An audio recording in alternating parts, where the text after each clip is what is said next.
All right, guys, welcome back again. Another lesson in our CCIE journey. This is our final lesson in OSPF.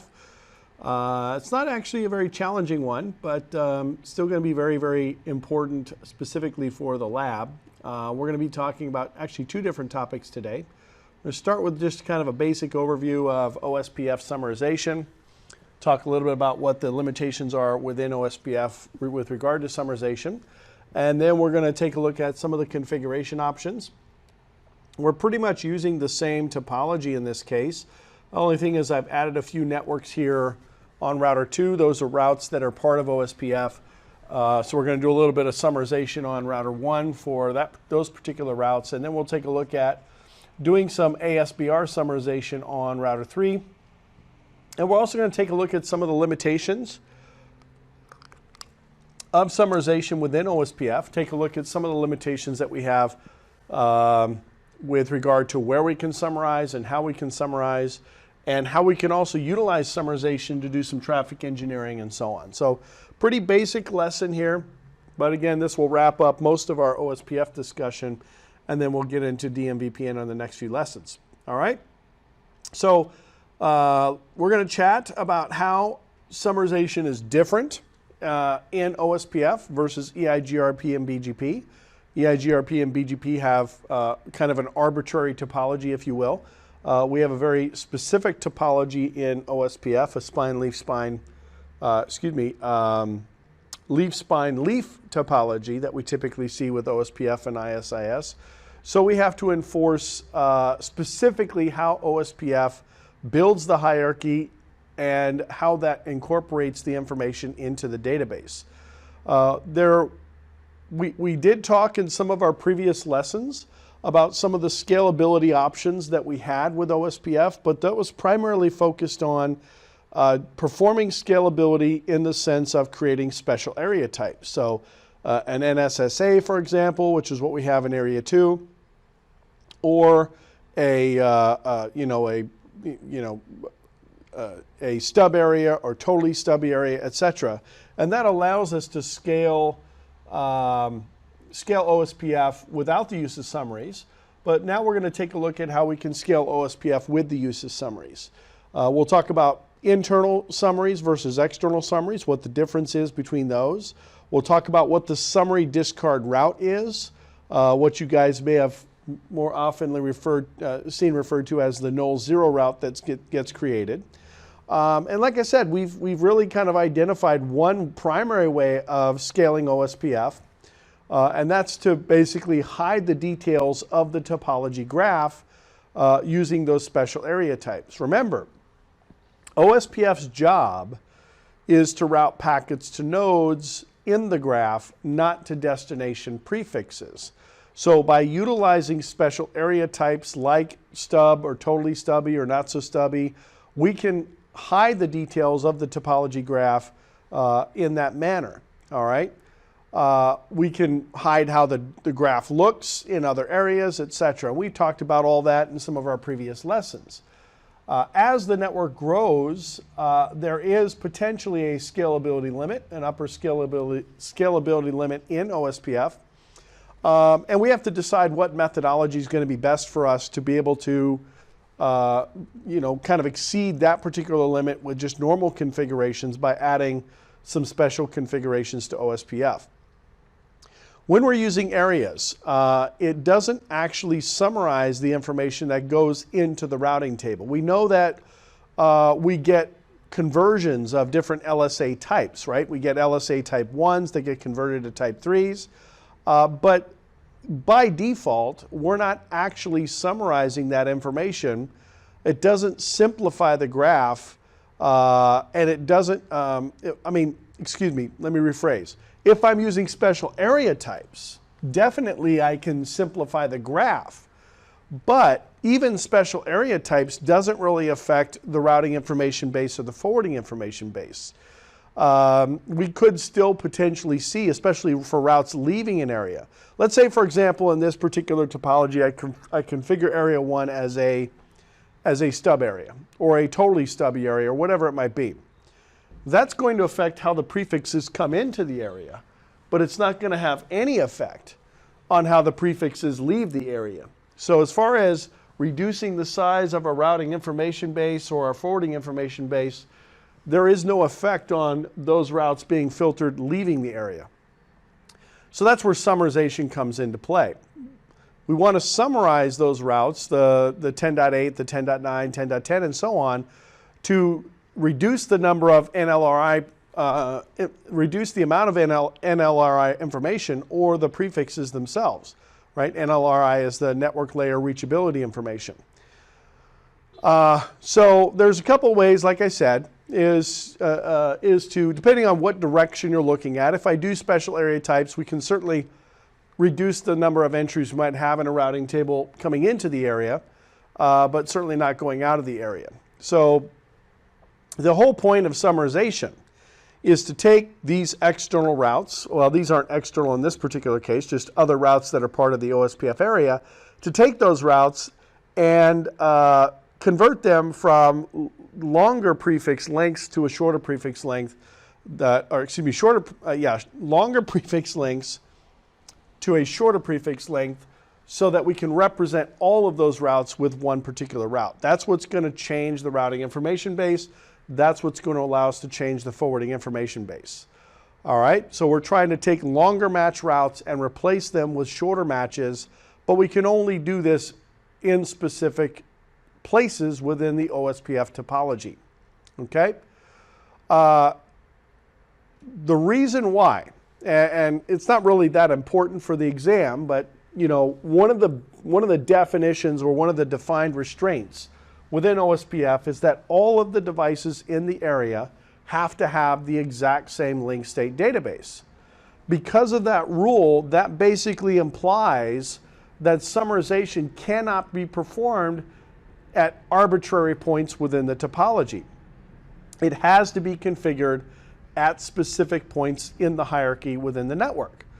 All right, that means either between areas on router 1 or router 5 in this particular case, or between external domains. So maybe Eigrp on router 3 versus OSPF on router 3. Those are the only two places that we can actually summarize.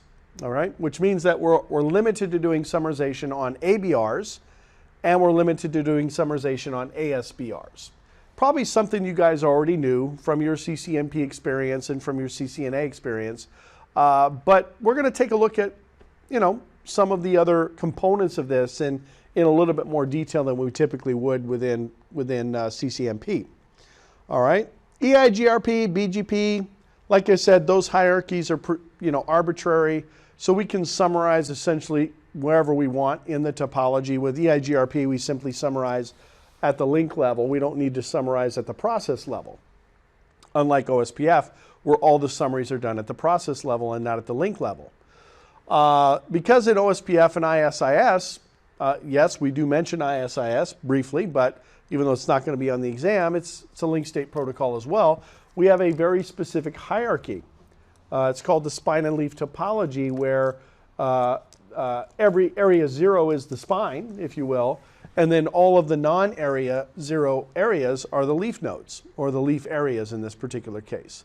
In ISIS, we don't really use an area 0 and a non-area 0. We use a level 2 routes and level 1 routes, but it's essentially the same concept in ISIS.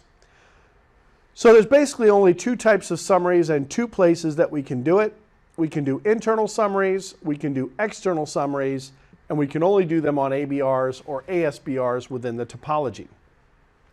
An internal summarization process, so on router 1 and router 5 in this particular case, would take all of my type 1 LSAs and convert them into a summary type 3. Now we already know that type 1 to type 3 translation is going to happen regardless, right? All of those loopbacks on router 2, and we'll go through and take a look at this before and after, but all those loopbacks on router 2 are going to be already created as type 3 LSAs into area 0. So if I go look at router 4 and I look at the database for my summary LSAs, I'm going to see the 10.8, 10.9, and so on, all those networks showing up in router 4's database as type 3 LSAs. The one thing that doesn't occur, which can happen with a distance vector protocol, is automatic summarization. So it's a feature that used to be turned on by default in Eigrp, where we would automatically summarize to classful major network boundaries, at least in IPv4. But that doesn't occur in OSPF. OSPF does not summarize unless you explicitly identify using the area range command, or on the ASBR, the summary address command. Okay? So from an internal perspective, summarization occurs at the ABR.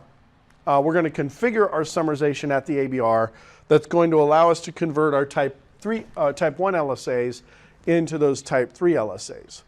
This is supported in both directions, but it can only be enforced on the area border router who is originating those type 3 LSAs. Nobody else in the topology originates a type 3 LSA except for the ABR. Now, as far as the external summarization goes, we can again send type 5 into type 5. In the case of area 2, which is set up as a not so stubby area, type 7 external routes into type 7. And for every external route that exists, in this case we have 5 of them, those would go into area 2 as a type 7. We'd see 5 unique type 7 routes. And then the type 7 to type 5 translation would occur either on router 1 or router 5, depending on the translator election process that we've talked about previously. All right, so in the case of summarization from external routes, we actually have a couple of choices. Well, it really depends, and we'll take a look at both examples, but it depends on whether or not we have an ASBR in a special area type as to who can originate the summaries, or if we have ABRs that are connected to the special area. So let's say, for example, in area 2, it's not configured as a special area. It's just a normal area, but we do have an ASBR. Router 3 is attached to that area. Only router 3 can originate the summary in that particular case. But because we're doing 7 to 5 translation on either router 1 or router 5, we would actually have the choice to summarize after the translation occurs on the ABR, because they're the ones doing the translation, or we could summarize prior to the injection of the type 7s in area 2. I'm going to go through all this. We're going to take a look at all these examples as part of our configuration process in this exercise. Okay, so there's a couple of different things to consider when you're dealing with special area types. We can set the p-bit, we can or allow the p-bit to remain on, or we can disable the p-bit so the 7 to 5 translation is not allowed, and so on. We can do that through the summary process. Summarization is always going to create, unless we explicitly configure it not to, and I'm going to show you guys how to do that later on as well. Summarization always creates a discard route, what we call the null zero route. It's nothing new. Obviously, null zero routes exist. We can statically configure them, but in any summarization process, whether it's Eigrp or BGP or ISIS or OSPF, a discard route is always going to be created. And the goal of that discard route is to make sure that we're dropping traffic for prefixes that might be included within the summary scope, the aggregation scope, but they're prefixes that we don't necessarily have in our local routing information base. Again, we're doing longest match routing in our routing table, but if there isn't a longest match route, we have the potential of matching against a default route, and we would end up routing packets for prefixes that we should not be routing packets for. All right? We'll actually take a look at that part of the process as well as part of our configuration.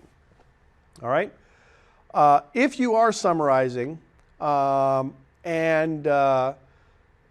you're summarizing, say, 5 or 6 or 7 or 100 routes, whatever it might be, as long as those routes exist in the local routing information base and the forwarding information base, we're always going to choose a longest match route over a shorter match route. So the summarization will create that discard route, but it's always going to have a shorter prefix than the routes that are included in the actual summary. So the behavior still applies here. Longest match prefix routing is going to take precedence over anything that would be shortest match route. Okay?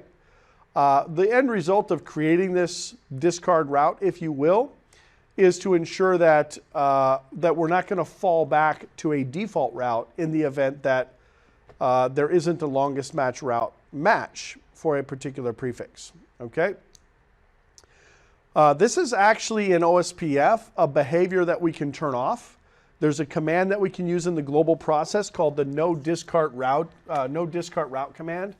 And this is a design consideration that you would have to take into account. And this is something that you may be required to configure in the lab environment, right? If we're collecting traffic on a router that's doing summarization, normally there's always going to be a longer match, or there's going to be a case where we'd want to fall back to the default route. So let's say, for example, I know that I'm not including any kind of summary that doesn't already exist in my routing information base. So every prefix that's included in the summary has a longest match within the routing table. So I might choose in that particular case not to create a null zero route.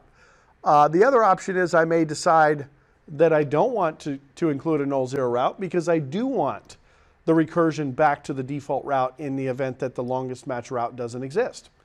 And I'll allow some other router to handle the discard of those particular packets, okay? Those are very specific design scenarios. It may not always be the case that we might run into something like that. But there are certainly situations in every case where you might have exceptions to the rule. So you know, in preparing for the CCIE, it's really important to understand what the options are if you're presented with one of those exceptions on the lab, because you just never know what Cisco is going to require from you when you're doing your lab configuration. We actually have a similar process in Eigrp under the named process. Within the topology base, we can actually set a summary null zero route and configure it with an administrative distance of 255, which is essentially infinite, which means that that null zero route would not be installed in the routing information base. So we don't have specifically a no discard route option in Eigrp, but we can do something similar with manipulating the AD value of that null zero route.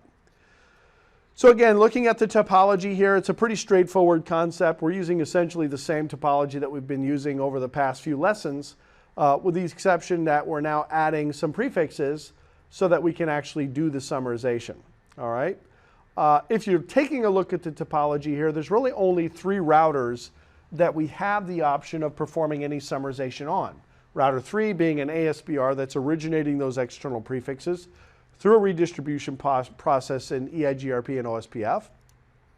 So we could do summarization on router 3, or we could do summarization on router 1 and router 5 as ABRs to summarize prefixes coming from R2.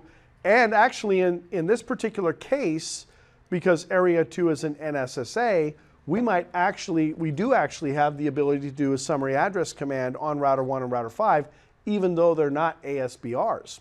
That's an interesting concept, and I want to demonstrate that to you guys towards the end of the lesson here. All right. As far as recursion goes, we always recurse the same way in the database. Router 4, for example, let's go ahead and take a look at router 4 and see how router 4 is reaching those prefixes. If I just do a show IP route OSPF, we can see that all of those prefixes exist in the database. 10.10.8 and 10.10.9 and 10 and 11 and 12. Those are coming in as OIA routes, so we know they're coming in as type 3s. And we're going to recurse to the ABR that's originating those routes, in this case, router 1. And then router 1 will recurse using type 1 LSAs within area 1 to reach those routes off of router 2. We also see the external routes. They're just simply coming in as OE2 routes, external type 2. It looks like router 1 is the path that was selected. If I do a show IP OSPF database external, we should see actually for those prefixes, here's one of them right here. We have a forwarding address indicated as 3.1, which is a loopback interface on router 3. But the advertising router for the prefix is 5.5.5.5. All right, we talked about this in one of our previous exercises. The translator does not always demonstrate the path that we're going to choose to reach a particular destination.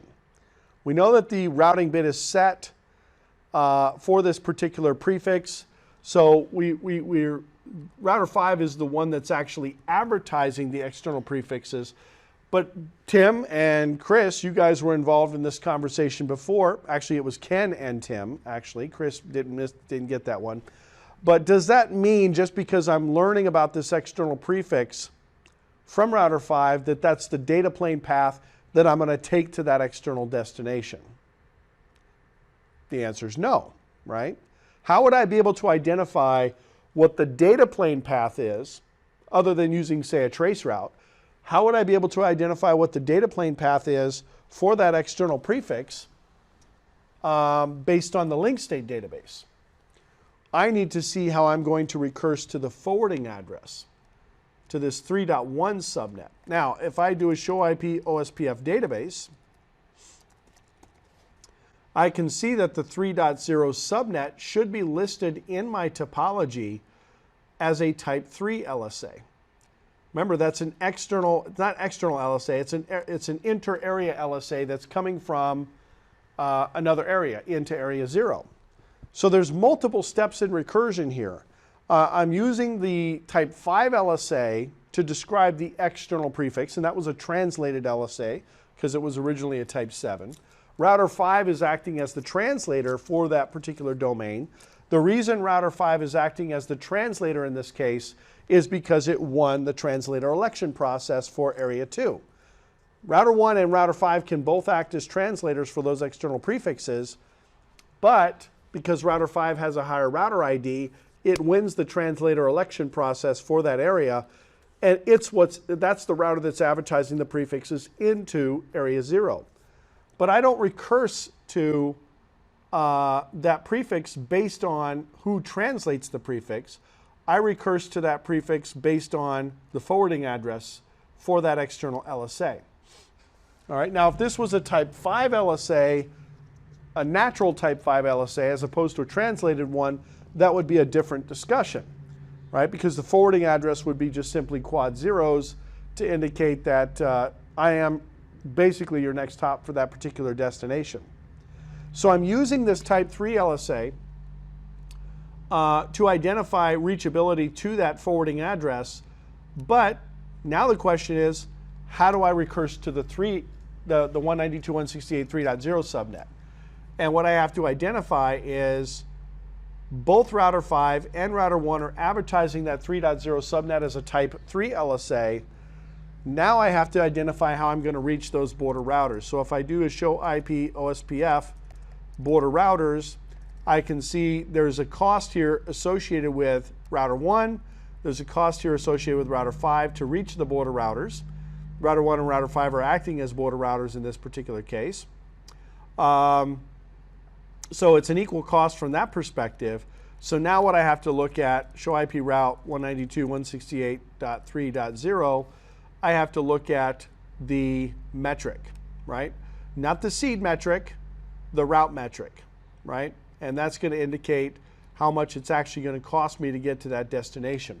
So the overall path metric is 21 to go through router 1. It's going to be 65 or 66 actually. Let me think about this. 10 plus 64, 65 plus the loopback is 1. Yeah, so it would be 66 going through router 5, and it's only 21 going through router 1. So there's a whole bunch of things that are happening in this process, kind of unrelated to summarization, but which identifies how we recurse to the nodes in the graph. And that's what we keep talking about with OSPF. It's always about recursing to the nodes in the graph, not just the destination prefixes. Certainly the routing table shows how we get to the individual routes, but these are all the nodes in the graph. This is a node, this is a node, this is a node, etc. Not sure why router 2 is not showing up in this particular case. Actually, it makes sense. Okay, router 2 is not going to show up as an advertising router because it's a normal router in a normal area, and the ABR is going to translate those type 1s into type 3s. So router 1 ended up becoming the ABR or the advertising router for those prefixes. All right, So when we do the recursion in the database, we do the recursion to the ABR. That's the router that's going to generate those summaries, those internal summaries, only on the ABR, and only, by the way, with LSA type 1s. All right, we summarize 1s to 3s, but we never summarize other 3s to 3s. All right, it is entirely possible. For example, in our particular topology here, there would be type 3s coming from, well, type 1s in area 2 that could convert it to type 3s on router 5. Those routes would not be summarized back into area 1, even if there was a valid summary range to include them, because they've already been summarized as type 3s. So we can only summarize type 1s.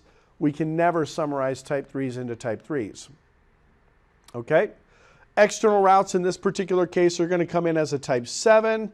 They'll get converted as type 5s on router 1 and router 5, but they could also come in as type 5s. If area 2 was a normal area, those external routes would be coming in as type 5s, and they would simply stay type 5s as they move through the domain. Okay? ABRs do not re-originate the LSA that comes from the ASBR. They just simply flood them into area 0 and then into the other areas based on their participation in the domain. There is an exception to this rule when it comes to summaries, at least. We're still not originating the external routes on the ABRs, but we may be able to summarize those routes on the ABRs because we're doing the 7-to-5 translation. All right? Only the ASBR traditionally is the router that's going to be able to do the summaries because that's the router that's originating those external networks. We have a little bit of a different configuration here. We've got an NSSA. Area 2 is configured as a not-so-stubby area. So router 5, router 1, and router 3 are all configured with the NSSA command under the global process, but that changes a little bit how we can do summaries in that particular case. Okay?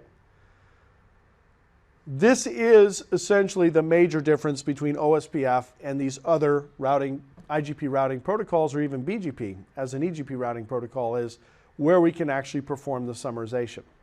Okay? All right? We're going to take a look at some basic summarization in this particular case. We're kind of getting into the configuration section of our discussion here. We already know where we can summarize, but let's also talk about not only the basic summarization concepts, but let's also talk about some of the other unique summarization applications, which are more likely to see on the CCIE lab than anything, because they want you to understand what these unique aspects are as far as, suppressing the P bit and being able to identify, maybe doing some route manipulation or traffic engineering by changing how you implement summaries, or even suppressing summary routes altogether. Okay? All right? So when it comes to internal summaries, we use the area range command. All right? Specifically, it's area X range under the global routing process. X, in this case, is always going to be the area that you're summarizing from, not the area you're summarizing to. So we use the area range command to do our internal summaries on our ABRs. For the external summaries, we use the summary address command. So it's a little bit different. In Eigrp, we use the summary address command as well, so it's similar in that regard. But remember, we're not actually coming from an area. These external routes are not coming from an area, so it kind of makes sense that the area range command wouldn't apply in this case, because the area range command always specifies the area that you're summarizing from, not the area that you're summarizing into. Okay? So just to recap, only the ABR knows all of the type 1 LSAs. Router 1 knows about all the type 1 LSAs in area 1. And it's the only router that can originate the summary route for those routes in area 1. The 10.8, 10.9, 10.10, and so on. In the external summaries, in our case, we have a couple of exceptions, but for the most part, we're going to focus on performing our summaries on the originator of the routes, which is router 3 in this case. We're doing type 7 redistribution. Well, we're doing redistribution on router 3 from Eigrp. Because this is an NSSA, those are going to come in as type 7s. And then on the ABR, we have the 7 to 5 translation as long as the P bit is set. Okay? So again, looking at the database prior to summarization, and I didn't create a whole lot of routes. Show IP route OSPF. Include OIA and E2. We can see that we're getting quite a few prefixes from these external domains, meaning outside of area 0. We've got 5 prefixes coming in as OIA routes from router 2, which are our type 3 LSAs. And we've got our 5 external prefixes that are coming from router 3, which is our external type 2 LSAs. Okay? So we could make this database more efficient. We can certainly make the routing table more efficient if we apply our summarization to the routers that are appropriate to do the summarization itself. All right, we already talked about the recursion process and how we're going to recurse to these destinations with regard to choosing the ABR that's going to advertise those external prefixes, how we recurse to those prefixes by using the type 3 LSA to recurse to the ABR, and then using the type 1 LSA to recurse outside of inside the area where the external routes are being originated from. Okay? So where can we do the summarization? Let's start by doing our basic summarization on our ABR for the area 1 routes, and we'll take a look at how that configuration takes place. So we've got these prefixes here, 10.10.8.0, 10.10.9.0, and so on. And we want to go ahead and summarize those prefixes to the best possible aggregate address that we can create. So let's go ahead and put those prefixes in our notepad here, and we'll talk a little bit about how we do the calculations for the summary. We've got 10.10.8.0, 10.10.9.0, 10.10.10.0, 10.10.11.0, and finally 10.10.12.0.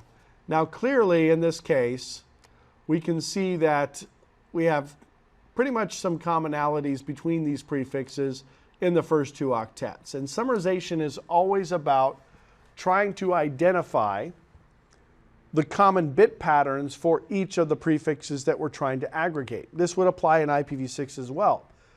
All right, so we know that our summary is going to start with 10.10 because that's included in all the prefixes that we're trying to summarize. So we're trying to do bit-by-bit matching to identify at what point the bits in the prefixes stop matching, and that becomes our summary boundary.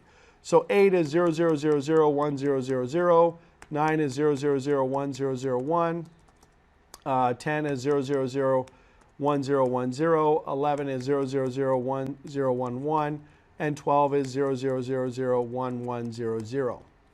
All right. Now, if I was to highlight these, I can see that obviously in this case, these are the bits that are common to each of those prefixes. And essentially, this becomes, in essence, my summary boundary. We would do the exact same thing in IPv6, 2001 DB8 ACAD, whatever. The common bits would be 2001 DB8 ACAD, and then we would convert the hextets to binary from that point forward and find out at what point those binary values don't match. So in this particular case, my summary is going to start at 8 because the value of these bits, the value of those bits is equal to 8 in decimal, right? Those are the fixed bits in the summary range that cannot change. These bits then end up becoming the bits that are wildcards, if you will, or basically don't care bits because they're not going to be included in the summary. Again, we've got our 10.10. We know that that's, in this case, going to be, you know, something that's going to have to match between the different prefixes, right? And we see that here. So our summary starts at 8, and now all we simply have to do is count the bits that matched, and that becomes our summary prefix. So we know we've got 8 bits here, we've got 16 bits there, plus 17, 18, 19, 20, 21. So our prefix becomes /21. What we have to determine in this particular case, and this is really important, this is where the discard route comes into play, is this summary specific enough to only include or only aggregate the prefixes that we have in our routing information base? And in this particular case, it doesn't. Because technically, these last 3 bits can be any value. So if I look at the high end or the low end of the scale, 1, 2, 3, 4, 5, 6, 7, 8, that would equal a 0. And the high end of the scale, 1, 2, 3, 4, 5, 6, 7, 8, that would equal 15. So technically, our summary is going to aggregate networks 0 through 15, even though we're only trying to include 8, 9, 10, 11, and 12. If it was just 8, 9, 10, 11, we'd be perfect, right? Because if you think about it, 8, 9, and 10, we could summarize, and 11, excuse me, we could summarize into a block of 4 addresses because only the last 2 bits would be different in that particular case. Because here's our 8 again. So in this particular case, if you look at the prefixes, technically these bits are common for the first 4 prefixes, and only the last bit is changing, or the second to last bit is changing. So you have to be aware, obviously, of how you're going to perform these summaries and what the effect is of having a more general aggregate route as opposed to a more specific aggregate route. All right? If I was doing this in IPv6, it's just actually the same thing. ACAD, ABC, colon, 4, double colon, slash 64. And let's say I had a 5, a 6, and a 7, right? If I was to summarize these prefixes, again, I look at the common bits, which are ACAD, ABC, and then in addition, 3 zeros would be common. Remember, the leading zeros are still there, even though they're not represented in the prefix. So now I would convert 4 in hex to binary, 1, 0, 0, 0, excuse me, 0, 1, 0, 0, 5 in binary, 0, 1, 0, 1, 6 in binary, 0, 1, 1, 0, and 7 in binary, 0, 1, 1, 1. So I'm just converting the last hexadecimal value within that 4th hextet, and all I have to do now is do again my common bits. So this becomes my summary boundary, and my summary prefix ends up becoming, if I look at the value of this, it's 4, right? If I was to convert that back to decimal or back to hex, this is the 4th bit, the 3rd bit, which is a 2 to the power of 2, which is 4.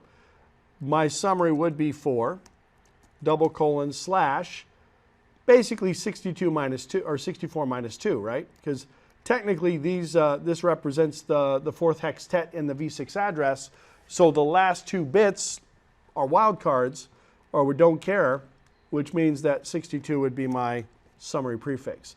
And that actually is a great summary because it only includes 4, 5, 6, and 7 in this case. All right, so mathematically, because we're dealing with binary, the process is identical.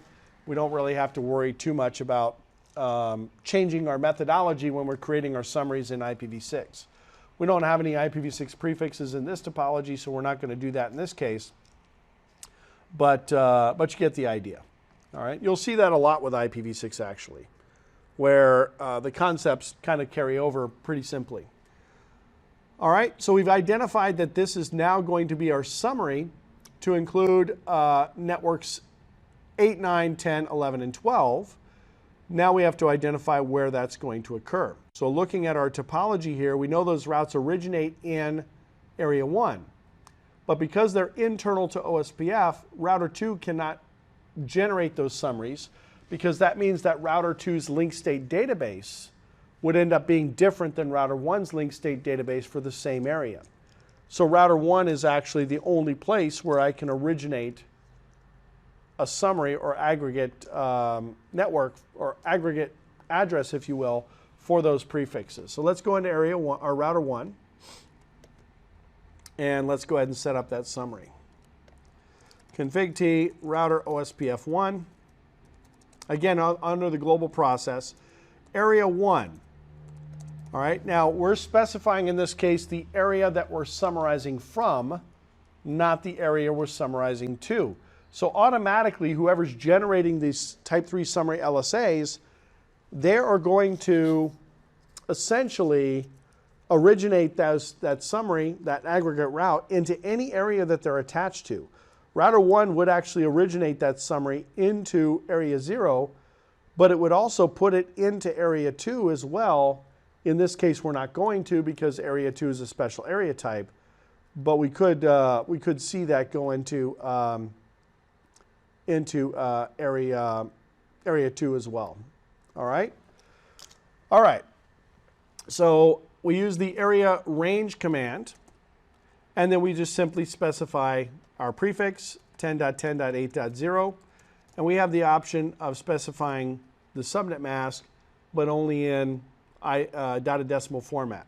255, 255. If we look back at our notes here, a /21 would be a 252, because again, we're summarizing down to these bits. So that'd be 128, 192, 224, 248, or 240, 248, and then finally 252, right? So we're going down to, actually in this case, it should be a 21, yeah. So 128, 192, 224, 240, 248. Yeah, that's right.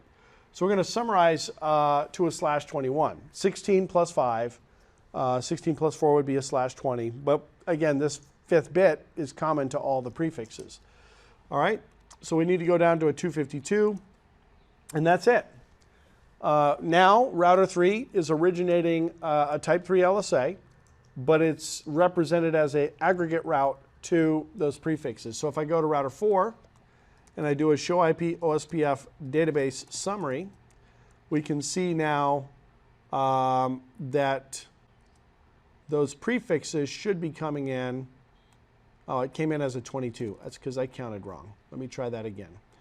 It should be a 248. 240 would be 4 bits. 248 would be 5 bits. So let me do that again. Let's take that out. Because we summarized down to a 22, that would be okay for the first 4 subnets, but it would not include the 12 subnet. So we need to make sure that we're including that 12 subnet. Let's go down to a 248. That's what I meant to say, which makes sense. Scott, couldn't you summarize those to be exact and then just put the last one as a /24 or whatever? You could, and that's a decision you have to make as an engineer. Do I want to go ahead and create a summary that's specific to the routes that are, I only want to include the routes that exist, and then I'll just simply allow the other route to go in as it's originated, as a /24. And that's certainly a decision you can make. You can also do multiple summaries. We're not limited to doing only a single summary into the area, so I could potentially create, a summary that contains 100 prefixes, and then I might have another summary that contains 20 prefixes, and so on. But in this case, because those prefixes don't really exist anywhere else, plus I want to demonstrate a couple of other concepts with a null zero route, we're going to go ahead and send it in as a block of 16 routes, as opposed to a block of 4 routes and then the separate single route. All right. So now if I go back to router 4, and let's see that again, we should now see our /21. Let's scroll up. Where is it? There's our /30. Let's see. I probably just skipped it. There it is. I did just skip it. So there's our 10.10.8.0 /21. Honestly, router 4 has no idea that this is a summary, like an actual summary, because they all look like summaries from router 4's perspective. They're all coming in as type 3s. So there's really no concept of, there's no way that the administrative distance isn't different, the metric calculation isn't different. So there's no way for router 4 to truly know that this is a summary. The only way you would be able to identify that it is a summary is by looking on the router that's originating the route and look at the database in that particular case, because then you would see the type 1 LSAs in the database that are being hidden by the summary, the aggregate route, right? So if I go into router 1, for example, and I do a show IP OSPF database router, I still see all of those individual prefixes coming in. So there is the, let's see right here. There they are. So there's the 10.8, 10.9, 10.10. But if I do a show IP route, well, certainly if I do a show IP route OSPF, I would see them in there as well, individually.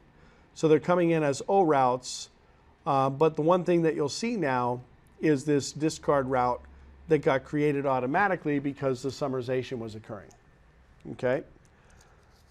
And it makes sense, right? I want essentially to ensure that router 1 is not originating prefixes that it's not supposed to be, and then somehow using, I mean, it is originating prefixes that it doesn't own, but somehow then use a default route or something else on this router to route those prefixes or route those packets to somewhere else. We don't have a default route in this case, but it doesn't matter, because if I was to go to router 4 and I do a show IP Ceph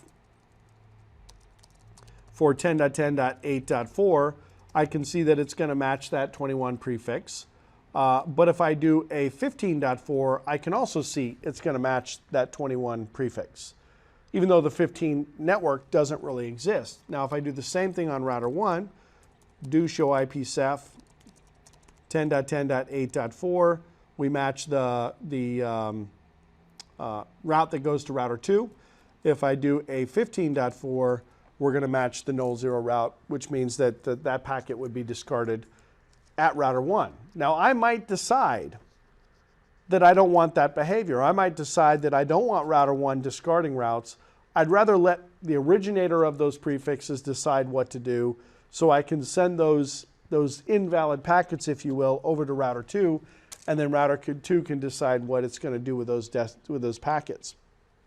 It's probably a very limited case where you would do something like that, but we'll talk about that option a little bit later on, okay? So we use the area range command. Again, the local null 0 route gets created as a discard route. And if we did a ping to a prefix we don't own, if I did a debug IP ICMP and I did a ping from router 4 to 10.10.15.4, I'd get an unreachable message, and router 1 is the one that's actually saying, hey, I can't reach that destination because I'm discarding that packet, if you will. I'm discarding that packet because I don't have a longest match prefix for that particular destination. I'm only matching the /21 prefix. But if I do a ping to 10.10.8.1, that ping goes through. Router 1 is not even participating in that ICMP process because it's simply matching a route in the routing table, the 8.0/24 prefix, which trumps the use of the /21 prefix. Okay? Kind of a basic concept, not certainly something you guys probably didn't already know. All right? So based on the bit boundaries, there are prefixes that might be summarized that we don't own. All right? Let's see. Well, we already took a look at the Ceph option. Already identified how the null 0 route is going to drop those particular prefixes. So now let's take a look at external summaries and how do we configure that. So again, going back to router 4, I can see on router 4, show IP route, get there eventually, OSPF, pipe include E2, and we can see the 5 external prefixes. All right. Now this is where it gets a little bit interesting, because normally my only option would be to summarize these prefixes on the ASBR. That's the router that's originating the route. And 90% of the time, that's what you would choose to do. But I do have the option of summarizing on the area border router in this case. So let's say, for example, I want to go ahead and summarize those prefixes on router 1 because router 1 is, well, we don't know. It was router 1 doing the 7 to 5 translation. This is where it gets a little bit interesting. So if I go to router 1, and by the way, our summary for those prefixes, let's go ahead and figure that out, would be 32 with a block of 1, 2, 3, 4, 5. So we'd have to do a block of 8. Quick way of checking if that's allowed, do 32 divided by 8. If it's evenly divisible, you know that that is a valid summary. For example, I could do, if I did started at 10 and I divided by 4, that's not an even value, so I can't summarize 4 networks starting at 10, but I could summarize 2 networks starting at 10. So 32 divided by 8 tells me that I can summarize to a block of 8 using 32. So the command we use in this case is summary address. I'm going to go into router 1. I'm already in the global process, so I'm going to say summary address. We specify the prefix 10.10.32.0, specify the mask. It's going to be a block of 8, which is 255.255.248.0. 256 minus 248 is a block of 8, and we've created that summary. Now, one of the ways to verify whether or not this is even allowed is to do a show IP route and see if we actually have a null zero route on the router. Because the only way, that's router 1. Let's see, is there another one here? So it looks like it did not allow us to do the summarization, okay? Because I would have a null zero route for those prefixes if I was actually allowed to summarize those external prefixes. Let's do the same thing on router 5.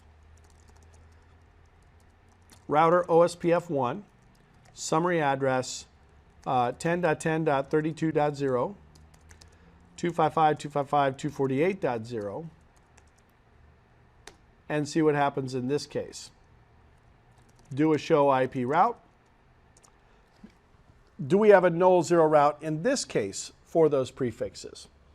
And it doesn't look like we have one in this case either. So we're actually not allowed, let me make sure, show IP route. So we're actually not allowed to originate a summary for those prefixes, even though we're creating the type 5 LSAs from those type 7s. All right, which is kind of interesting because I seem to recall a situation in where that was permitted. I might have to do a little bit more research on that.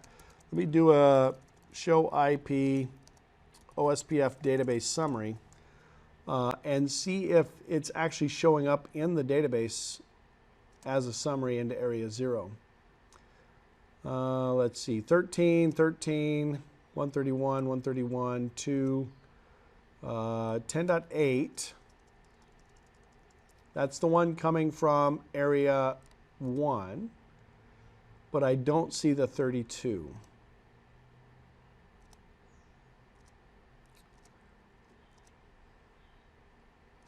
I'm not seeing the 32. So I could also do a show IP Ceph for 10.10.32.3, and we are seeing that we don't have a route in that particular case. That's interesting.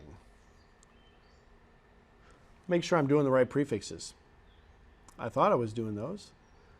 That would be why. I guess it helps if you actually summarize the right prefixes. So let's go back and do that again. I'm going to do a show run section router.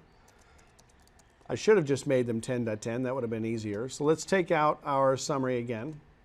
It was acting kind of weird. I was surprised that it wasn't doing what I thought it was going to do. So that's a good thing. Let's do a show run section router. This is the kind of thing that you could run into on the lab if you kind of make assumptions in your mind about how certain things are configured. You might start going down a path that's going to take you completely in the wrong direction. So let's try this again. We're not doing any summaries for those type 5 translations. let's do a summary address for 33.33.32.0, 255.255.248.0, and see again if we have a null zero route for that particular summary. So again, in this case, we still only have the null zero route for 10.10.8. We don't see the null zero route being created for the summary. Let's try it on router 5. Summary address 33.33.32.0, 255.255.248.0.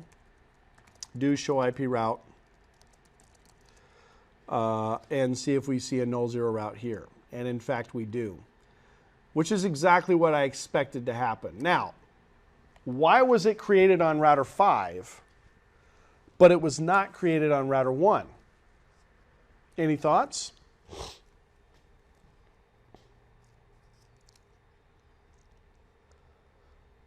Because router 5 is the only router that's doing the 7 to 5 translations. Router 5 won the translation battle between router 1. If I shut down the interface on router 5, router 1 would originate that summary because it's now doing the 5 to 7 translations. But could this cause a potential routing problem in my topology? If I do a show IP Ceph for 33.33.32.10, it looks like I'm going over Ethernet 1.0 to 14.3. Well, guess what? Do show IP interface brief. That is not router 1, right? That's 14.1. So it is sending it. Do show IP interface brief. It is sending it to router 5, which is interesting because previously we were routing to router 1 based on what? We were routing to router 1 based on the best overall path metric. Router 5 was the one that was originating the prefixes. But, router 5 was the one that was doing the, was actually allowing us to identify whether or not those networks existed, right? The 7 to 5 translations, being able to identify the node in the graph that we used to reach those external prefixes, but it wasn't the data plane path that we were taking to reach those destinations. Okay? So it's really interesting, and we start to see some strange things happening. Let me do a trace route to 33.32.1. And yeah, we're going over to 14.3 and then 131.2, which is the serial link. That's not good, right? Because we would actually like to prefer this top path. What's interesting, and let's see what's happening from router 4's perspective. Show IP OSPF database. Are we still getting summaries from router 1 for those external prefixes? Excuse me, external type 5s. Well, we wouldn't anyway, right? Because again, router 5 is the one that's doing the translation. So it seems like by adding the summary address command on the ABR for router 5, it suppressed our ability to utilize the longer match prefix routes coming from router 1. Let me go, let's take a look at the show IP OSPF database external and see what it looks like from this perspective. So here's our /21 coming in. And notice the forwarding address in this case. The forwarding address is a router that's in area 0. And if I look at the external prefixes, if I was to look at the external prefixes that would be originated by router 1, the forwarding address would be an address outside of my domain. So the recursion process is completely different. This is where you kind of get into the process of thinking about, I prefer intra-area external LSAs versus inter-area external LSAs. Does that make sense? This summary is an intra-area external LSA because router 5 is originating that summary. Whew. All right. So this goes to the discussion of traffic engineering. I could, for example, say for my summary on router 5, I could say no summary, let's just do this, no summary address. And let's say I just wanted to use router 5 to get to 32, 33, 34, and 35, but I wanted to use router 1 to get to 36. So I would do a summary address for 33, 33, 32.0, but now I would do a block of 4, which would be 255, 255, 252.0. Now when I look at router 4, if I do a show IPsef to 33, 33, 32 dot whatever, it's going to go to router 5. But if I put in 36, it's going to go to router 1. So this could be totally something that Cisco would ask you to do, to say, not without manipulating, XYZ, force all the packets to go through router 5 for those external LSAs, and allow all the packets to go to the 36 subnet to go through router 1. But you can't manipulate metrics. You can't manipulate anything on the ASBR. You can only manipulate values on the ABR. It's a pretty specific ask, if you will. But again, it just kind of goes to that idea of understanding the recursion process, the algorithm that OSPF uses to make decisions on how to reach external destinations. Because the summary is originated by router 5, that's an intra-area external LSA, being that the forwarding address is quad 0, and those other external LSAs, for example, let me show you. Show IP OSPF database external. If I look at the 36, which is the one that's excluded from the summary, the forwarding address is outside of my area, so I'm doing a completely different recursion to get to that external LSA, as opposed to what I would see for the 32, which is the forwarding address is router 5. So this is considered to be an intra-area external LSA versus an inter-area external LSA. They're both routing. We're capable of routing to both of these, but because this is originated by router 5, being that this is a quad 0, I'm going to prefer this external network over something that might include those prefixes, doing a 7 to 5 translation.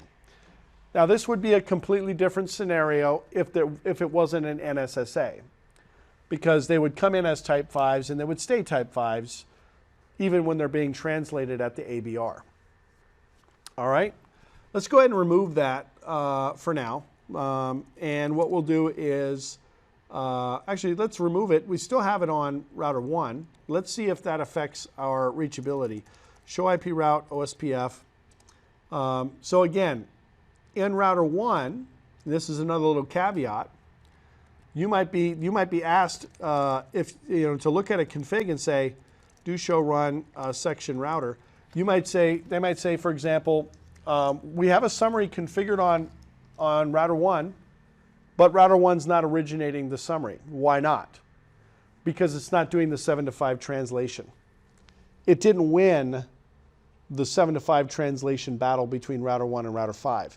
So because router 1 is not advertising, if you will, those external prefixes into area 0, it cannot summarize those as well. Does that make sense? I can only summarize routes that I'm originating. Doesn't mean that the data plane path might not still go through router 1. In fact, let's check that. Well, we know the data plane path is going to go through router 1 because we can see it right here, right?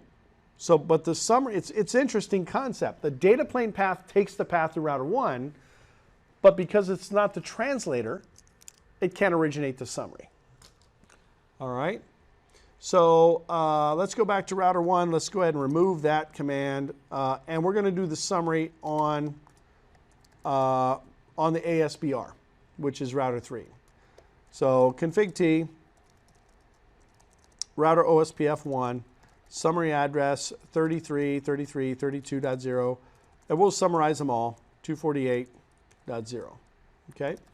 So now if we go to router 4, we would expect to see the summary, but in this case now it's going to go to router 1 because router 1 is the best path. We're still doing shortest path match, even though router 5 is originating. Show IP OSPF database external. Even though router 5 is originating that prefix, again, we're recursing to 3.1 using a type 3 LSA, and then using the overall path metric to reach that destination prefix. The path ends up going through router 1, even though router 5 is the one advertising the prefix. All right, so going back to router 4, if I do a trace route to 33.33.32.1, I can see I'm going through router 1 and then going over the 13 subnet, which is the Ethernet link between router 1 and router 3. All right, so far so good. You guys following along? Any questions? Discard rules would still apply, or discard rules would still apply here. If I go back to router 3 who's originating that summary, if I do a show IP route, we'll still see the null 0 route, which is our discard prefix that matches the summary address. And same concept applies, right? We've got 32.1, 32.2, 33.1, etc. Those are all directly connected prefixes running Eigrp, but this particular summary includes more than those prefixes. Because it's a block of 8 starting at 32, that means it's going to go from 32 to 39, right? 32 plus 8 is 40, but because 32 is inclusive, we have to subtract 1, so we're going from 32 to 49. So if I go to router 4 and I do a show IP Ceph 33.33.39.10, it would match that prefix. But again, if I did a ping, that ping would fail. I'd get an unreachable message, 39.10. I'd get an unreachable message because router 3 in this case, who's the ASBR, is sending well, it's matching that packet to the discard route, and it's saying I can't route this packet anymore. All right.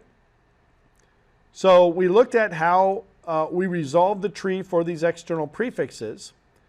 Going back, since we've changed the summarization to router 3, the router that's actually originating the routes, the recursion process is pretty much going to fall back to who's the translator versus the forwarding address. So again, if I do a show IP OSPF database external, because the forwarding address for this prefix, the /21 prefix, is not quad 0, router 5 is the translator of the prefix, but we're going to use our SPT algorithm to recurse to the 3.1 network, the 3.1 address. Again, comes in to area 0 as a type 3. We use our shortest path to the ABRs. They're both originating that type 3. Show IP OSPF database summary. I'll just do this. We're both originating the type 3 for that prefix, that destination network. So now I have to figure out, is it better for me to go to router 1 or is it better for me to go to router 5? I'm going to choose the path to router 1 because the overall path metric to reach the 3.1 address is shorter from that perspective. Okay? All right, now normally an ABR would not be able to originate a summary. If I converted this area to a normal area and not an NSSA, and I configured a summary address command on router 1 or router 5. Let me go back to the diagram and show you what I'm talking about. So if I converted this area to a normal area and router 3 was originating these as type 5s, I could not do the summary address command on router 1 and router 3 because they're not originating the routes. In the case of translation, they're actually originating the route because it's starting as a type 7 and it's being converted to a type 5, which means technically the ABR is originating that type 5, which is why we're allowed to do the summary address command on the ABR when it's attached to a special area type. Okay? So if it's an NSSA, then who's ever doing the type 7 to type 5 translation could do the summary as we demonstrated, or we could do it directly on router 3. Now router 3 is not originating a type 5 even though it's doing a summary. It's just summarizing the type 7s into a larger aggregate type 7. So the routes are still coming into R1 and R5 as a NSSA external route. So if I do a show IP OSPF database, show IP OSPF database, NSSA external, I can see the prefixes are still coming in as type 7s, right? There's the /21 prefix, that's our aggregate. Type 7 to 5 translation is allowed, so the P bit is set. So it's not that because we're doing a summary, all of a sudden they become type 5s at the ASBR. They're still coming in as type 7s, and 7 to 5 translation is going to be allowed. Okay? So in this particular case, the question you say is, does it matter who wins the translator election process? It kind of does. I mean, it really does, because whoever's originating the 5 into area 0 is the one that you would have to do the summarization on, because it is the one that's originating the route for the external prefix. Now, you could do it on router 1, and we probably would in the event that router 5 fails for some reason. We'd still want the aggregate address to show up on router 1, but, you know, just something to keep in mind, all right? There are some other applications of why you might want to do this. You may want to prefer longer match prefixes over shorter match. So I could summarize on one router but not the other.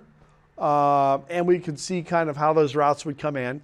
We saw, though, by the way, that just because a prefix was not summarized on one router versus the other doesn't mean that one of the ABRs is going to advertise or convert all of the type 5s. All the type 7s. Only one router is acting as the translator. That's it. So in this particular case, router 5 was acting as the translator. If I did have multiple ABRs and I was doing just kind of standard summaries, like area range, I could have one ABR. Let's say, for example, that these were not external prefixes. Let's say these were OSPF prefixes, okay? And I mean, and it's too much to convert it, but I'll just kind of walk through the process.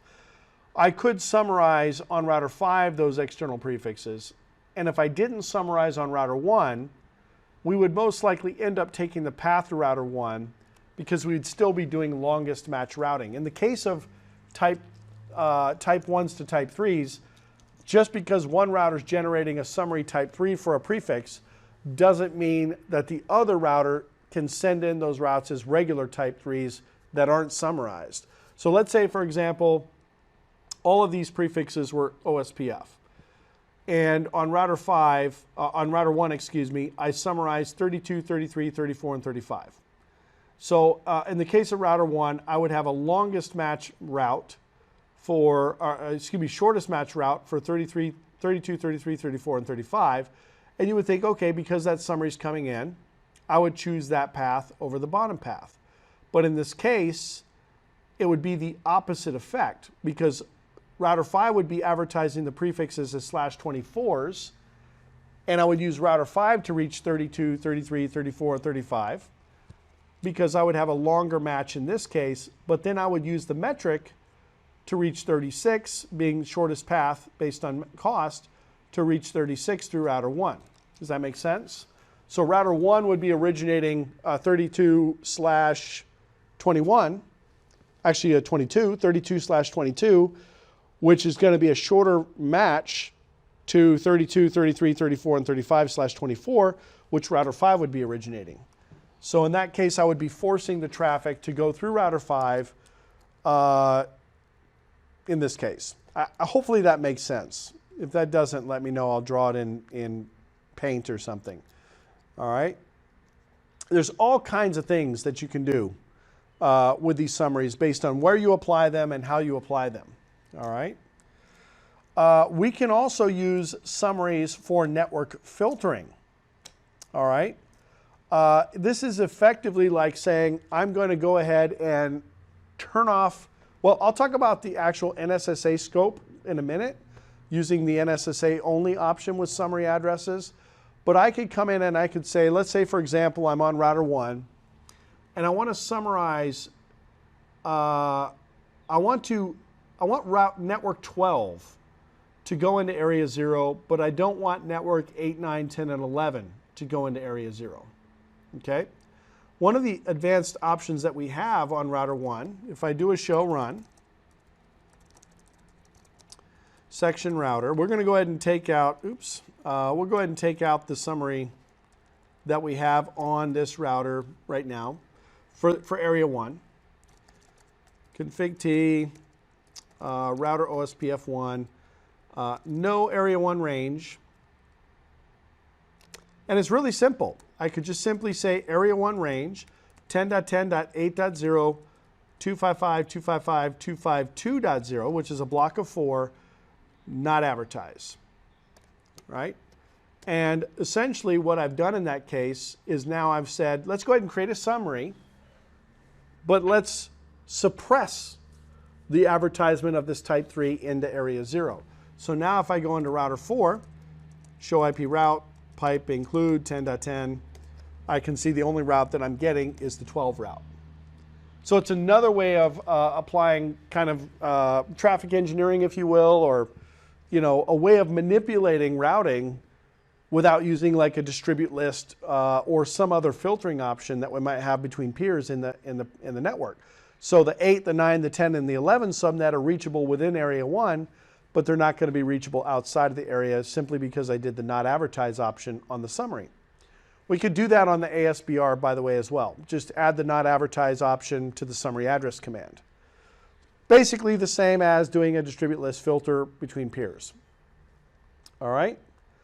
The other option that we have, particularly with an NSSA, is I can also, for those NSSA routes, set the prefix, the summary prefix, to be an area local scope. I could only do this on the router that's originating the type 7 LSAs, which would be router 3. And we actually did this, and we were talking about route manipulation with the p-bit earlier in one of our previous lessons. But if I do a show run section router, I can see in this case we've got our summary address. So let's go into router OSPF 1. And let's take off the summary. And let's go ahead and add it back. Dang it. Let's go ahead and add it back. But in this case, I'm going to add the option NSSA only, which means that essentially I'm changing the p-bit status. All right. This revokes the p-bit. And 7 to 5 translations are no longer allowed for this prefix. All right, so let's go to router 5. Router 5 is the one that's actually originating that route. Do show IP OSPF database external, actually NSSA external. And we can see for that prefix 32.0, no type 7 to 5 translation is allowed. So everybody knows about this summary within the area, and they're going to see the 32/21 summary within the area, but translation's not allowed. So router 4 is not going to have a route. Show IP Ceph 10.10.32.10. That's interesting. Attached to Ethernet 1.0. Default route. Okay. So yeah, there isn't a prefix, but we do have a default route in router 4. So it's routing's not going to work. It's trying to send it out the default route to the ISP. But we can see we don't get that prefix as a type 5 from router 5. Okay, which means router 5 is not doing the 7 to 5 translation. So we essentially revoked the p-bit by creating the summary. We actually saw that configuration previously in one of our previous exercises. All right, so the last thing we could potentially do as far as an option goes, and there's a couple other things I want to talk about before we wrap it up, but the last thing that we could potentially do is do something with a discard route. Hold on one second. The last thing that we have as an option is to do a discard route or no discard route.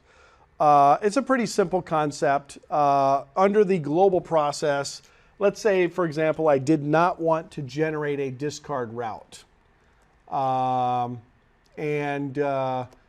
for whatever reason we decide. Router 1 is doing if I do a show IP route, we're creating a discard route for the, which is our null zero route for the 10.0 or 10.10.8. Oh, I took it out here. Let me do a show run section router.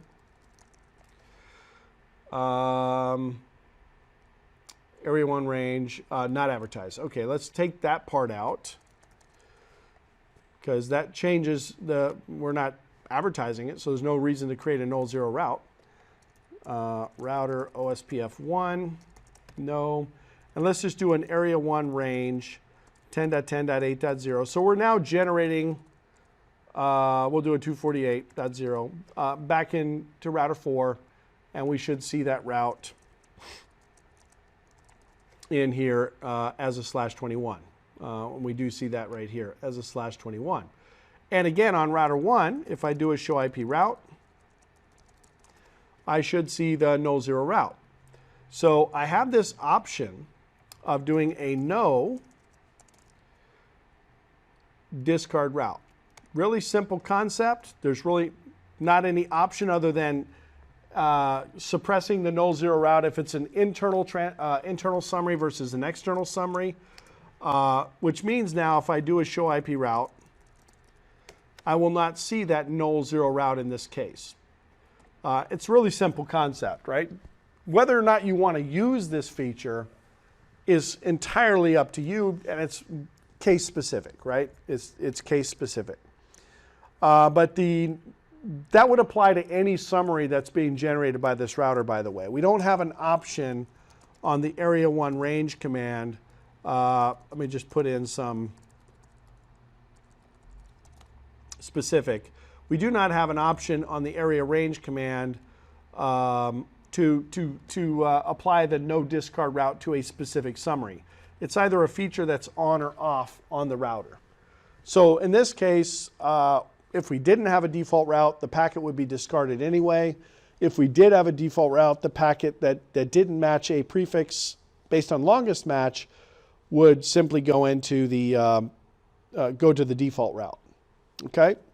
Now the last thing I want to mention really quickly before we wrap this up is how is the metric calculated for the summary? If I come in here and I do a show IP route, I can see the metric here is 21 for the prefix. Now this is a little bit more challenging because I'm going to have to be creative here. But if I do a show IP interface brief, let's go ahead and change the cost on interface loopback 100, IP OSPF cost 100. And we'll do the same thing on 101, and the same thing on 102, and the same thing on 103, and the same thing on 104. So I changed them all for a reason.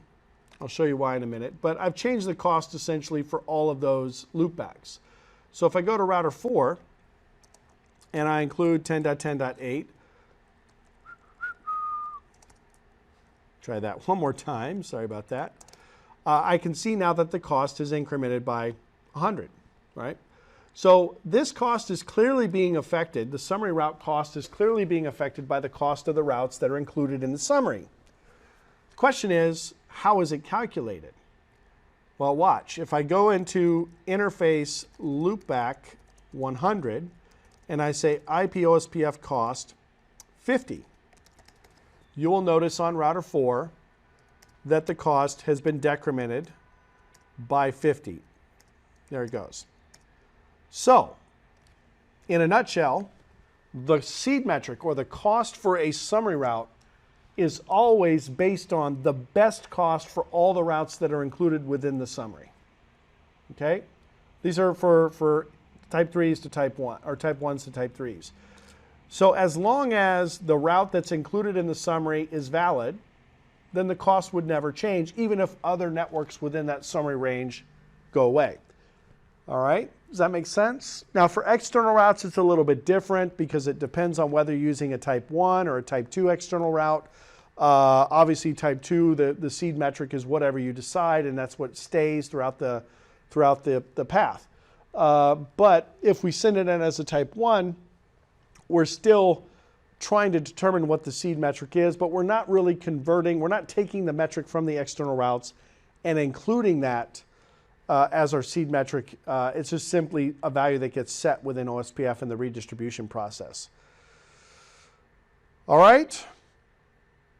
You guys have any questions? That's pretty much it for this lesson here. All right. Well, I appreciate you guys participating. Ken says here, I recommend that we take another week break time to go back and review everything before we proceed to DMVPN. Let's go ahead and have that discussion over Slack. I think we need to come to a consensus on that. I'm okay with taking a break. It's totally up to you guys. I understand that Chris is going to be taking his test pretty soon, but I'll pose that question to the group members and we'll see what we come up with, okay? All right, guys, we'll see you guys in the next lesson.